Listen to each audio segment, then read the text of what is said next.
Drix 4 always looked dead at first glance. The training moon stretched from horizon to horizon as a cracked sheet of ochre dust, broken by the sharp bones of ancient rocks and the rusted frames of forgotten shelters abandoned by previous generations of cadets. The air shimmered from heat even in early morning, bending light in wavering distortions that made distance unreliable. A faint metallic taste clung to every breath, and each step raised a powder so dry it behaved like smoke. It was the kind of place designed not just to test cadets, but to break them, and the Galactic Academy loved using it for exactly that reason. The transport shuttle had barely settled on the surface when the instructor stepped out and surveyed the group with a stern expression. He was a Farron, a species known for strict discipline and thick armored plates that protected him from the harshness of most environments. His voice carried easily through the dry air, resonating like a chisel striking stone. He looked over the cadets, tall Karens with reflective skin, soft-furred Calorians who squinted under the sun, crystalline Sorolites whose facets dullened instantly in the dust, and, standing slightly apart from the rest, a single human cadet named Ryan Keller. The instructor raised one clawed hand. "The first task is simple," he announced. The silence that followed was complete. Even the wind seemed to hold its breath. "Find drinkable water before sundown." A murmur spread through the group. Some cadets stiffened in disbelief. Others exchanged panicked glances. Several species had biological sensors capable of detecting moisture, and even those sensors reported nothing. Drix 4 was notorious for lacking accessible water sources. The ground held a toxic brine beneath the crust, undrinkable thanks to heavy metals and corrosive compounds. The atmosphere carried almost no humidity. Whatever small organisms lived here had evolved to survive with little more than vapor and mineral deposits locked deep beneath the soil. Yet the instructor delivered the command as if he had asked for a casual morning jog. The Karen cadet nearest to Ryan muttered in frustration, her skin reflecting the sunlight in faint ripples. "He expects us to do the impossible. There is no water here. This moon kills everything." Ryan did not answer. He simply looked at the ground, then at the sky, then toward the jagged remains of an ancient observation tower half buried in dust. He stood still long enough that the others assumed he was in shock. In truth, he was thinking, slowly, carefully, deliberately. He had grown up hearing that humans were strange compared to most species, too stubborn, too adaptive, too willing to improvise. On Drix 4, those traits would not be a disadvantage. He knew the instructor had not chosen this test randomly. The Academy never tested for what was obvious. It tested for what a cadet could build, imagine, or create under pressure. The instructor finished his instructions with a final bark. "Return at sundown. Those who fail will be removed from this training cycle." Then he walked toward the shade of a metal structure, sat down, and activated a timer built into his forearm plate. Nothing more needed to be said. Almost immediately, the group erupted into motion. The Karen trio sprinted toward the distant ridge, convinced that caves might hide moisture pockets. The Sorolite cadets angled toward mineral-rich zones, hoping to detect condensation through thermal gradients. The Calorians began sniffing the air for biological trails that might lead toward burrowing, water-dependent creatures. Every species spread across the wasteland in a frantic rush, each relying on instincts and natural abilities honed by biology. It was a pattern the Academy had seen countless times before. Ryan remained the only one standing beside the shuttle, unmoving. He lowered his pack to the ground and took out a thin cloth to cover his neck against the sun. He understood that the task was not about finding hidden wells or discovering rare liquid pockets. The task was about understanding Drix 4 itself. If the Academy wanted cadets to locate water directly, it would have chosen a different world. Water existed here, but not in a form that could be collected by simple searching. He needed to think like a human, resourceful, creative, willing to treat the entire landscape as raw material. He crouched and sifted a handful of dust between his fingers. The grains stuck faintly to his palms. Not moisture, but mineral residue. That meant the planet once held oceans or lakes long ago. If geological changes had sealed minerals above old basins, then even micro-traces of water might condense overnight. The key was not where the water existed now, but where the environment wanted to release it under the right conditions. As he stood, he scanned the horizon again. The sun climbed quickly, promising brutal heat by midday. Heat meant expansion. Expansion meant evaporation. If he could capture even the faintest trace of that movement, he could collect water without ever finding a natural source. He searched the landscape for anything reflective or concave, and his gaze settled on the twisted remains of the old observation tower. He headed toward it while the others continued running in random directions. As he approached the fallen structure, he noticed several metal beams bent in curved shapes and a large panel of cracked, transparent material half buried in the dust. It was brittle but still usable as a surface for condensation. He brushed it clean, lifted it carefully, and balanced it against a stable support. It was a good start, a way to channel morning dew or vapor when temperatures shifted again. From there, he collected broad shards of metal, thin enough to bend by hand. He shaped them into funnels and troughs, improvising angles using stones as anchors. He worked in silence, focused entirely on structure rather than desperation. While the other cadets exhausted themselves searching for what did not exist, he began creating the first stage of a system that would coax water out of the environment instead of hunting for it. As he moved, he noticed small plants hugging the shadow of a rock. Their leaves were thick and fleshy, designed to trap microscopic moisture. That meant condensation did occur here in minuscule amounts, just not enough for ordinary species to perceive. If the moon offered a fraction of a gram, he could transform it into something usable. Humans had a long history of surviving deserts. Only patience and creativity mattered now. The heat intensified, and his clothes clung to his skin, but he did not rush. He arranged the materials in a circular formation, each piece angled toward a central container he had shaped from scrap.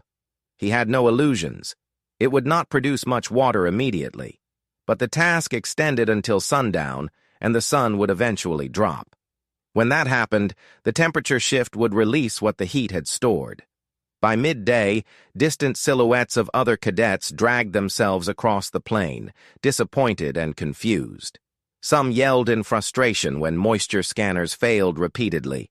Others stumbled from dehydration already, the dryness eating at their energy. But Ryan continued building, slowly creating the foundation that the others had not even considered.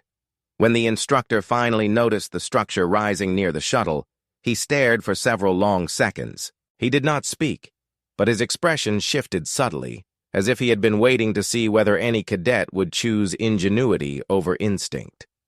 Ryan did not look at him. He simply tightened a support beam and adjusted the angle of the transparent panel to maximize future condensation. The sun continued climbing, scalding the ground until it hissed faintly with every gust of wind.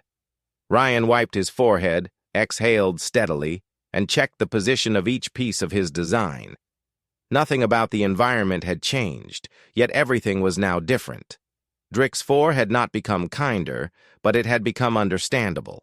It was no longer an enemy, but a system waiting to be used. The others saw a wasteland. Ryan saw opportunity hidden beneath logic and patience. By the time the heat reached its peak, he had already made his decision. He would not search for water.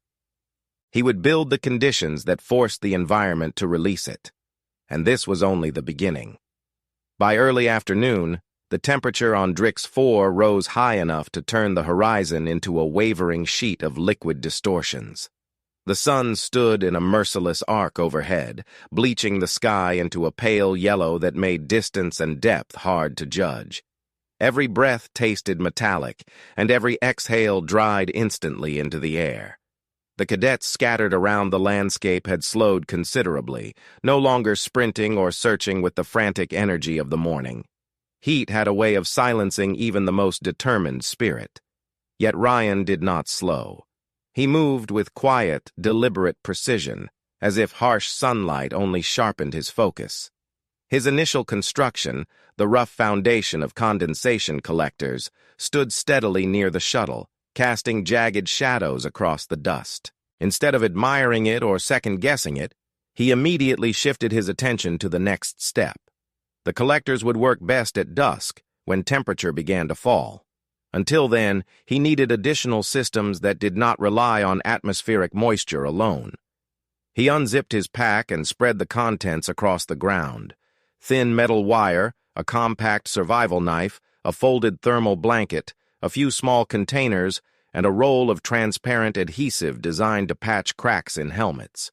Nothing sophisticated, nothing that would save him by itself, but every item could be transformed. He picked up the thermal blanket and held it against the sun. The material shimmered faintly, reflecting light in bright flashes. Reflection meant control. Control meant manipulation of heat. If Drix 4 had no water ready to be found, then heat itself could become a tool to force moisture out of hidden sources.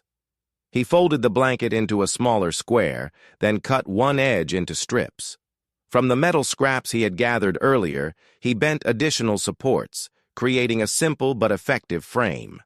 With careful adjustments, he stretched the reflective blanket across the top, forming a large angled surface capable of redirecting sunlight into a concentrated zone. The goal was not to build a fire. There was nothing on the ground dry enough or organic enough to ignite. Instead, he intended to heat pockets of buried soil until they began to release vapor. The instructor watched from a distance, correctly guessing that this was only the beginning of something more elaborate. Ryan then turned toward the remains of a broken storage crate lying half-buried near the ridge. He brushed off the dust and pried it open. Inside, he found a scattered collection of spare filters, old, cracked, unusable for standard breathing equipment, but each contained a thin mesh that still held its shape. He removed the mesh carefully, the brittle metal resisting before giving way with a faint snap. This mesh, he knew, could be integrated into a layering system for capturing evaporated particles. The Academy never said the cadets must rely solely on natural terrain. Anything on Drix 4 was part of the test.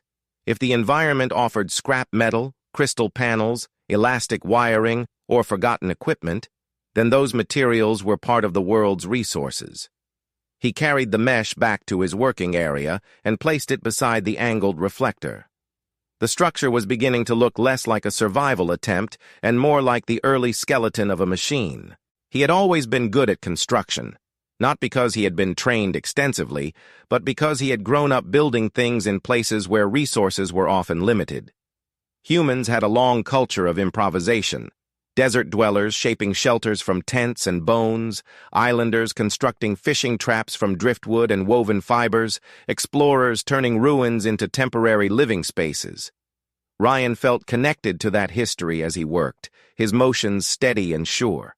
From the corner of his vision, he saw the first cadet returning from the horizon. The sorrelite shimmered unevenly, his crystalline body catching sunlight in fractured rays. His movements slowed as he approached Ryan's workspace. He looked exhausted and confused, as if the desert had drained not only his strength but his confidence. Ryan did not greet him. He kept working.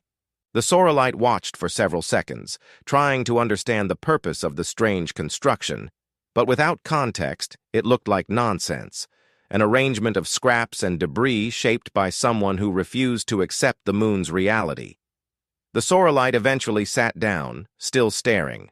Ryan paid him no mind.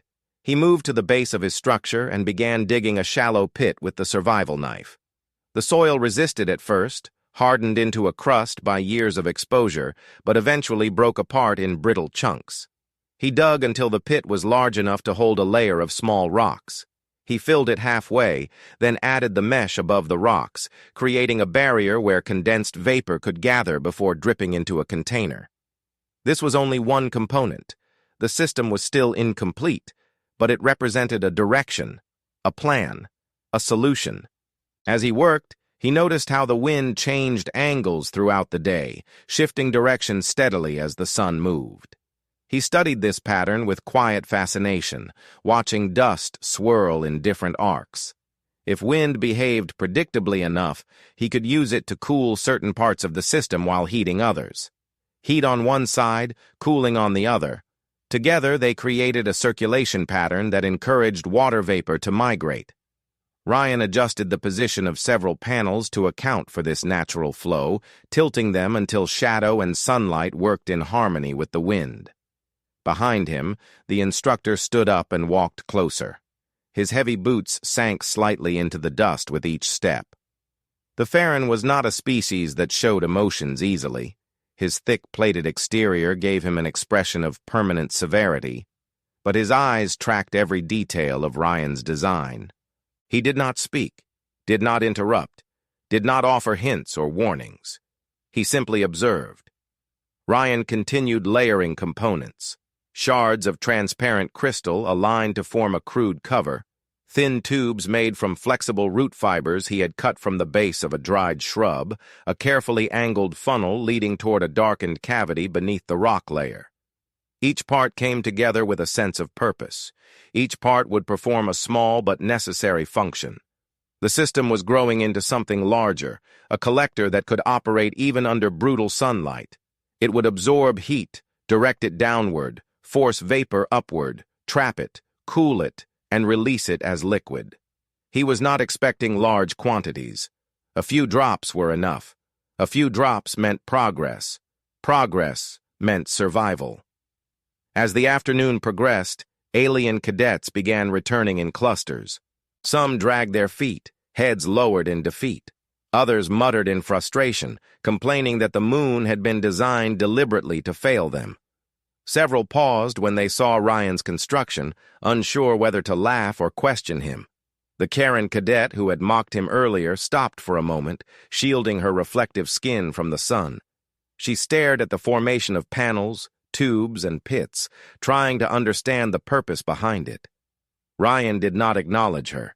He had no time for explanations. He tightened a wire, checked the angle of the reflector, adjusted the mesh, and poured a handful of dark soil over a heating chamber to test airflow. He observed how dust moved and corrected the design again. Every modification brought the structure closer to functioning. It was not elegant. It was not beautiful. It was survival. By mid-afternoon, the system was ready to activate as soon as conditions shifted. He stepped back and studied his work, making sure every part of the structure supported the next. Nothing was perfect, but everything was connected. He wiped sweat from his forehead and exhaled slowly. The hardest part was not the construction. It was trusting that the environment would cooperate. But that was the essence of Drix 4. The moon offered nothing freely. It had to be persuaded. As Ryan checked the final alignment, he knew one thing with absolute certainty. He was not here to find water. He was here to make water reveal itself. And the sun was beginning to lower. The afternoon heat pressed down on Drix 4 with the weight of a physical force, turning the air above the ground into a shimmering curtain of distorted lines. Even breathing felt like drawing fire into the lungs. The dust heated so intensely that every gust of wind lifted it in thin, wavering sheets, carrying the burnt mineral smell across the plain. Ryan ignored the discomfort. He stepped around the structure he had built earlier, studying how the sunlight struck each angled surface. The system he had assembled would function near sunset, but he understood that he needed another source of water, one that did not depend on atmospheric moisture. The ground beneath Drix 4 held toxic brine, poisonous and heavy with metals, yet even poisoned water was still water at its core. It could be purified if everything around it was used correctly. He walked a short distance from his main construction and knelt down, scraping the soil with his fingers until he reached a darker layer. The texture was different here, fine, almost powdery, with a faint metallic glint. This layer was where toxic groundwater hid, trapped beneath the surface but close enough that heat could coax it upward. He took his knife and began shaping a circular pit, widening it until the edges sloped inwards. The sun's reflection on the exposed soil shimmered faintly. promising that even poisoned moisture would rise if the air above it cooled. Once the pit was ready, Ryan stood and looked at the fragments of transparent crystal he had collected earlier. Several shards were too cracked to use as panels, but others were large enough to bend into shape. He cleaned each one with the edge of his sleeve, removing dust until the surface slightly gleamed. He pressed the shards together to form a rough dome and secured them with strips of adhesive. The dome was far from perfect, but it would serve as the cover of his first solar still. He set it over the pit, leaving a small opening for airflow. The principle was simple. Heat the soil beneath the transparent cover until the toxic water evaporated. The vapor would condense on the underside of the dome and drip toward a small collection container placed in the center. The toxins would remain in the soil or fall back, while purified droplets gathered safely. It was primitive. It was slow. But it worked. Humans had used similar methods centuries earlier in desert survival scenarios. On Drix 4, it might be the difference between failing the trial and proving that ingenuity mattered more than biology. Nearby, the Sorelite cadet still sat watching him, though the shimmering patterns on his crystalline skin were dimmer now, a sign of exhaustion rather than curiosity. Ryan did not acknowledge him. He focused entirely on shaping the still's interior. He placed dark stones beneath the dome to absorb heat, and then adjusted the dome's angle so the highest point sat over the collection cup. The sun hit the structure almost immediately, warming the interior until heat rippled visibly above it. Once the first still was positioned correctly, Ryan began searching for more materials. He walked around the ridge and found several large leaf membranes clinging to the remains of a dried-out plant.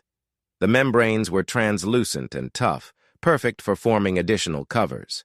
He removed them carefully and carried them back, weaving them together using thin fibers stripped from root systems.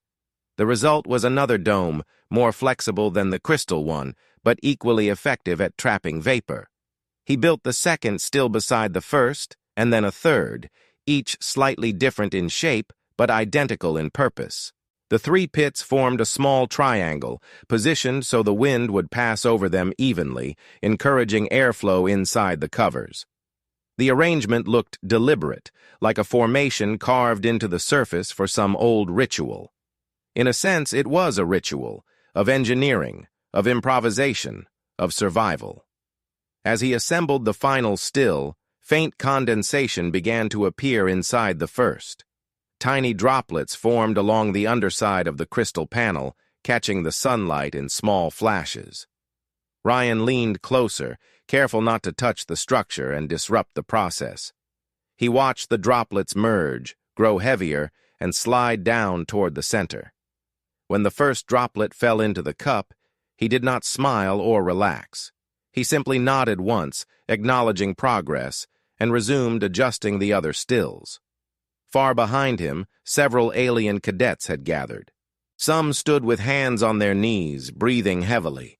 Others stared at the solar stills as if they were seeing something impossible.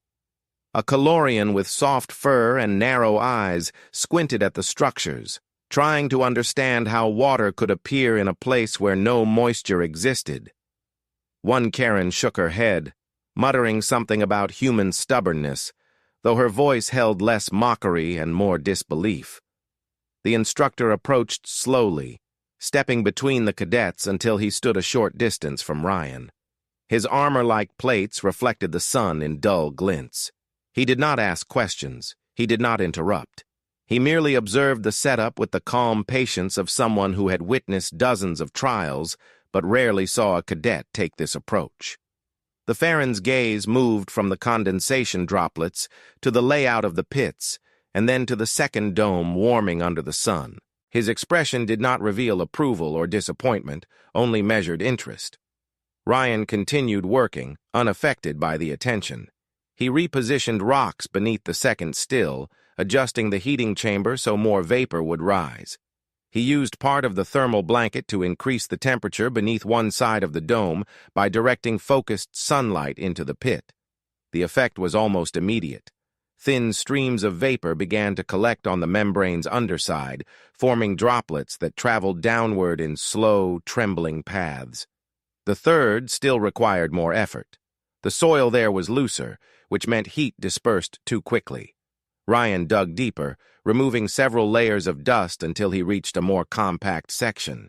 He filled the pit with darker stones he had gathered earlier, stones that retained heat better. Then he placed the woven membrane dome above it, sealing the edges with small rocks to prevent wind from lifting it.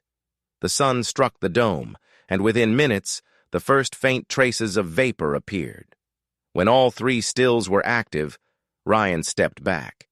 He felt the exhaustion settling into his muscles, but it was a controlled exhaustion, the kind that came from progress rather than desperation. He wiped his brow and scanned the arrangement carefully, ensuring nothing had shifted out of place. He understood that solar stills worked slowly. Hours might pass before enough liquid collected to matter. But the important thing was that the system now worked on its own. He had created the first part of a functioning purification network. The wind picked up, carrying the heat across the stills in steady waves. Ryan watched how the airflow moved and shifted the first dome slightly, tightening the seal around the edges. He placed additional support rocks around the second still, preventing it from trembling in the gusts. He made small refinements, the way an artist would adjust brush strokes or a mechanic would tune an engine. As the sun dipped slightly toward the late afternoon angle, the droplets inside the stills grew more frequent. Some fell in steady intervals. Others slid in unpredictable paths, joining larger droplets below. The sight of water, even contaminated water purified drop by drop, was enough to draw more cadets closer. None approached Ryan directly, but many hovered on the edge of his perimeter, watching with a mixture of awe and discomfort. It was not shame that held them back, but realization.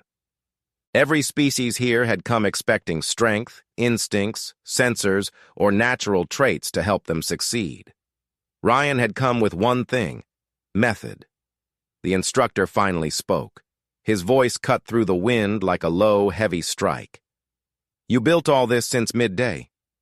Ryan nodded once. "It is only the beginning." The instructor's eyes narrowed slightly, not in disapproval but in acknowledgement. He stepped back without another word, allowing Ryan to continue. The stills kept collecting droplets. The heat kept feeding them. And Ryan, with quiet certainty, prepared for the next phase, not just making water appear, but converting it into something safe enough to drink before sundown arrived. As the afternoon light stretched longer across the cracked surface of Drix 4, the temperature finally began its slow decline. It was not a pleasant relief, but a subtle easing, the kind that changed the tone of the wind and softened the shimmer of heat over the ground. Ryan sensed the shift instantly. It was time to expand his system.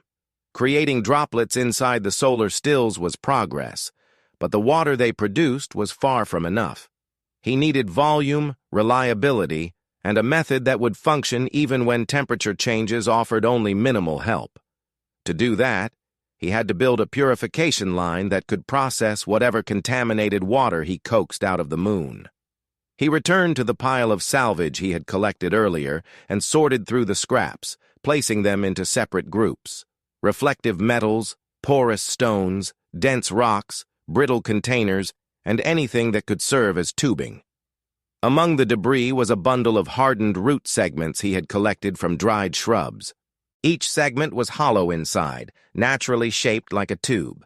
He ran his fingers along the interior of one segment and felt the smoothness that allowed water to travel through.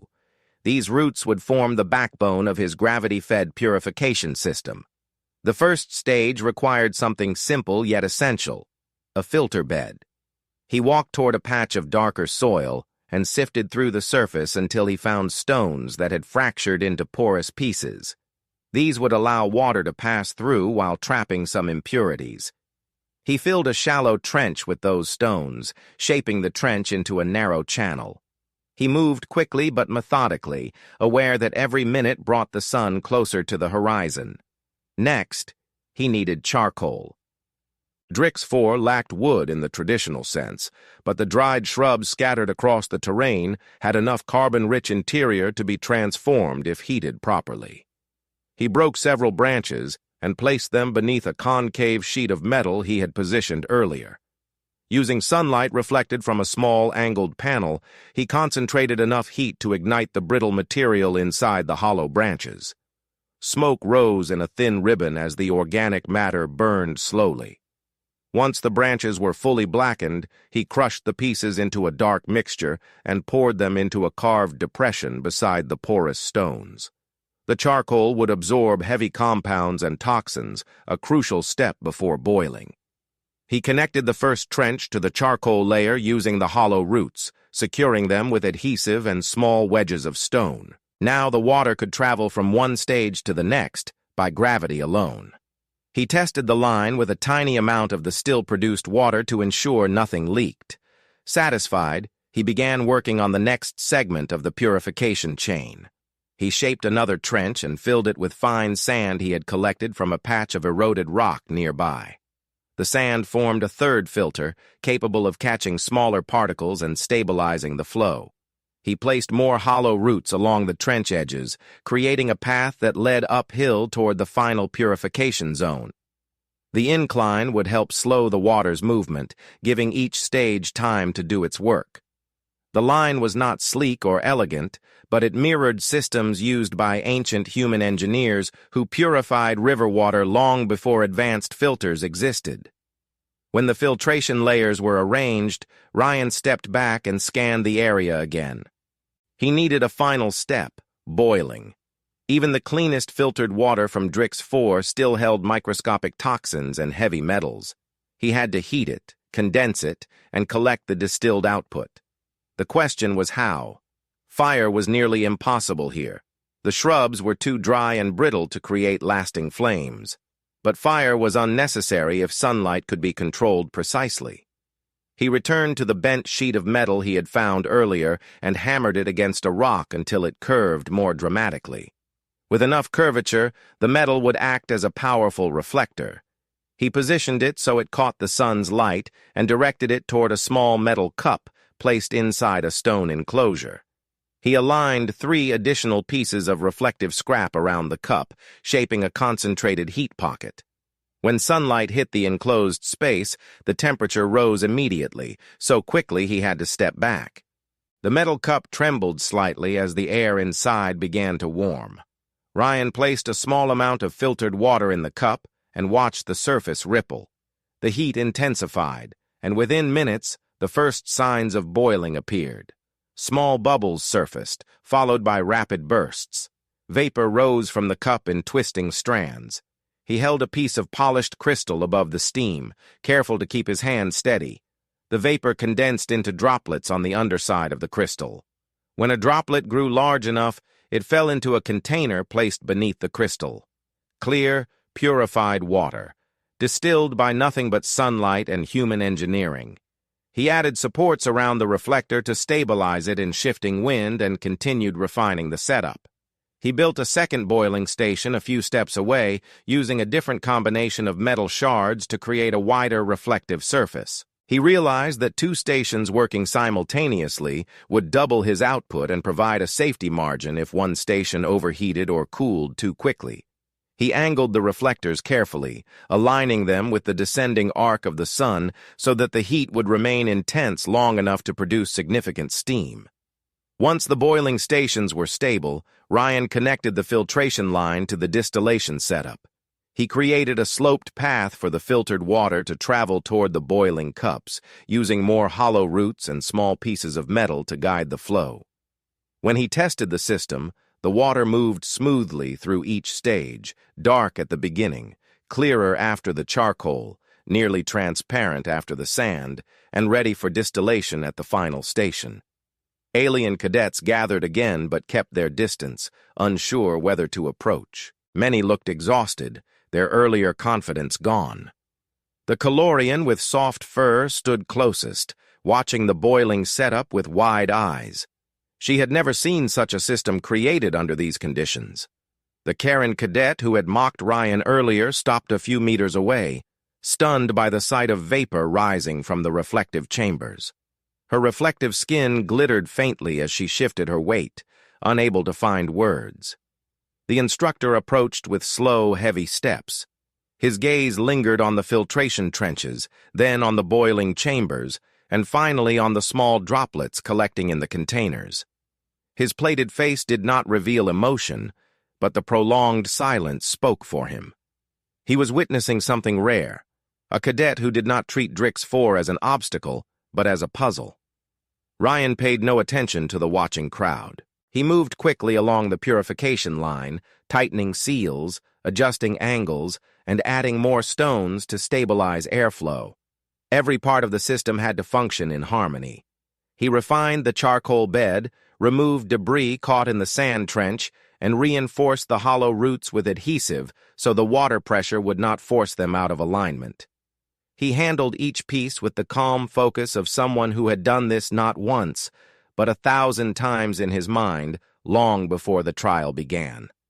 As the sun dropped lower, shadows lengthened, and the system came alive. The stills continued producing droplets, feeding the filtration line. The boiling stations glowed with reflected heat, transforming contaminated liquid into distilled water.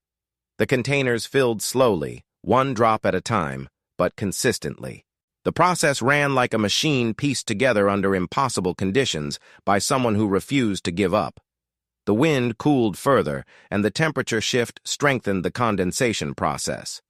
Ryan added 2 more collection bowls beneath polished crystals, increasing his capacity. The sight of clear water accumulating in multiple containers caused a ripple of disbelief among the alien cadets. Several whispered to each other, not with mockery now, but with a kind of awe reserved for witnessing something far outside their expectations. Ryan did not pause to celebrate. He moved along the line again, ensuring nothing loosened or faltered. His entire focus was on stability, efficiency, and maximizing output before darkness settled. He understood that sunset would change everything. The stills would surge briefly with the temperature drop, but the boiling system would weaken as sunlight faded. He had only a limited window to gather enough clean water to meet the instructor's demand. As the sky darkened into deeper shades of orange and gold, the purification line worked at peak performance. Droplets fell with steady rhythm. Vapor rose in continuous streams. Clear water accumulated in each container, no longer just a symbol of ingenuity, but a tangible result of skill and determination. The cadets who had spent the day searching from ridge to ridge finally understood something that had eluded them. Ryan had not been looking for water at all. He had been building a way to force the world to give it up. As the sun neared the horizon, Drix 4 transformed from a white-hot wasteland into a world shaped by long shadows and cooling winds. The fierce brightness softened into deep amber, stretching the landscape into elongated silhouettes that wavered with every gust. Ryan stood at the center of his improvised purification line, watching the final minutes of sunlight slip away. He could feel the shift in the air, a signal that time was nearly up. He had worked since morning without pause, relying on an instinctual rhythm that guided him from one task to the next. Now, the last stage of the trial approached. He needed to gather every drop before the darkness fully settled. The solar stills, heated all day, now surged as the temperature plummeted. The sudden contrast created thin streams of condensation that thickened into droplets. The membranes quivered from the rapid cooling, releasing more purified water with each passing moment. Ryan moved quickly between them, collecting what had accumulated in the containers and transferring the liquid into a larger vessel fashioned from the bottom of a broken crate. He poured carefully, not spilling a single drop. The water shimmered faintly in the dimming light, clear enough to catch the reflections of the dying sun. Behind him, the boiling stations continued to emit thin ribbons of vapor, though the heat had diminished. The reflectors, no longer able to gather enough sunlight, cooled until only the faintest warmth remained on their curved surfaces. Ryan removed the last containers of distilled water from beneath the polished crystals and set them alongside the water collected from the stills. Altogether, several containers held what he had managed to extract from the unforgiving moon. It was far more than he had expected when the task began. It was enough to prove his idea worked. Around him, alien cadets watched in stunned silence. No one spoke. Even the wind seemed quieter, as if the world itself paused to acknowledge what he had accomplished. Earlier in the day, most of the cadets had returned with cracked lips and defeated expressions, convinced the test had been designed for failure. Now they stood in a loose semicircle, unable to ignore the reality in front of them. A human, a species often dismissed as fragile, had built a functioning water purification system using nothing but salvage, instinct, and relentless determination. The first to step forward was the Calorian cadet. Her soft fur rustled in the wind, and her narrow eyes held a mixture of disbelief and something that approached respect. She looked at the containers, then at the stills, then at Ryan, as if trying to understand how one person could transform a barren plane into a working system. She opened her mouth slightly, but no words came. Instead, she stepped aside to let the instructor through. The Farron approached slowly, his armored plates clicking faintly with each step. The orange light of the setting sun glinted across his thick exoskeleton, highlighting the ridges of his hardened face. He stopped before the containers of water and looked down at them without touching anything. Ryan stood upright, his posture steady despite the exhaustion that weighed on his limbs. He did not speak. He simply waited. The instructor bent down and examined the purified water, lifting one container and tilting it to observe the clarity. The liquid glowed faintly as it caught the last sliver of sunlight. The instructor's face remained unreadable, but his silence deepened into something far more significant than speech. He lowered the container, stepped back, and crossed his arms. "When I assigned this task," he said at last, his voice low and resonant, "I did not expect a result of this scale." The cadets behind him shifted, some straightening as they absorbed the weight of his words. The instructor continued. "Most cadets attempt to locate natural water. Some understand that the world offers none. Few consider building systems from scratch. Almost none succeed." He paused, letting the silence settle again. "Yet you built not one method, not two, but an entire sequence. Atmospheric condensation, toxic groundwater extraction, filtration, boiling, distillation." His voice grew quieter, but it carried farther than any shout. "You built a purification line." Ryan remained silent. He felt his pulse slow as the adrenaline of the day finally slipped away from him. His hands trembled slightly, not from fear, but from exhaustion. The instructor walked slowly around the system, inspecting every stage: the stills, the trenches, the pipes made from hollow roots, the reflective chambers. He traced a claw along one of the angled panels, feeling the residue of dust that clung to the surface. "Most cadets rely on instinct," he said, "but instinct alone fails here. Drix 4 rewards only those who treat the environment as an ally, not an obstacle. This moon does not give water freely. It must be persuaded, controlled, and shaped." He turned to face Ryan directly. "You did exactly that." Ryan met the instructor's gaze, his expression calm despite the fatigue etched into his features. He said nothing because nothing needed to be said. His work stood behind him, impossible to deny. The instructor lifted the large container Ryan had filled throughout the afternoon. He held it up so the fading light illuminated it.